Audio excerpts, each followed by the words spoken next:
Well, let's get more on this. Paul Zimnisky is an independent diamond analyst and consultant. Paul, thanks for joining us. We're just hearing there that lab-grown diamonds are no different apart from how they're manufactured. So why would people still buy the earth-mined ones? Yeah, I guess I would just note to start, it's been an extremely volatile period for the diamond industry over the last 5 years. We went from record demand as recently as 2022 to this, generational route that we're going through now. And I think the key is to understand that there's been a series of forces at play all at once. Like you said, it's the mainstream introduction of cheap man-made diamonds that certainly diluted the market. But there's also been a considerable fall-off in demand for diamonds in China. China's been the second largest consumer of diamonds for 2 decades. Then we have industry marketing has been on the decline since the Western sanctions were imposed on Russia. Russia's one of the largest producers of diamonds, so they were a big contributor to marketing.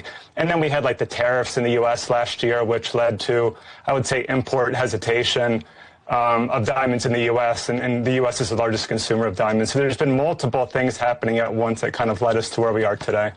You mentioned there about weaker demand in China. Why was that? So I think Chinese consumers tend to see fine jewelry as a store of value, and since diamond prices have been soft, I think it's turned off some Chinese consumers, especially as the gold price has spiked. And then I think there's also the macro issues in China and the cultural crackdown on conspicuous consumption. And we're seeing this across the whole luxury complex in China. It's not just diamonds. So are diamonds not the status symbol that they once were? Yeah, I guess I would just note that, we've had man-made gemstones for decades now. What's changed is how much prices of the manufactured diamond has essentially crashed in a relatively short period of time. I would estimate that lab-grown diamond prices have fallen 90% plus in just 5 years or so. There's no rarity component to this. It's a manufactured product. We can essentially make, as much as we want, whenever we want.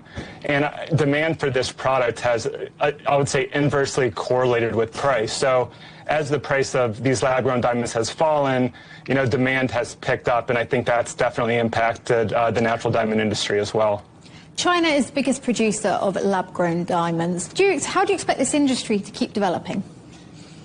So to give you some context, China basically took over the market for industrial diamonds in the 1980s. So these are diamonds used for abrasive applications like construction or mining equipment. And China will produce 10 billion carats of those sorts of diamonds this year alone. And to give you context, we'll produce, say, 90 million carats of natural diamonds, and only maybe 40% of those will be good enough for jewelry. So it kind of shows you how much of the manufactured of the lab-grown diamonds we could make, and that's why I continue to expect to see the price to fall. And I think as the price falls, I think consumers are going to start to realize that natural diamonds are a different product.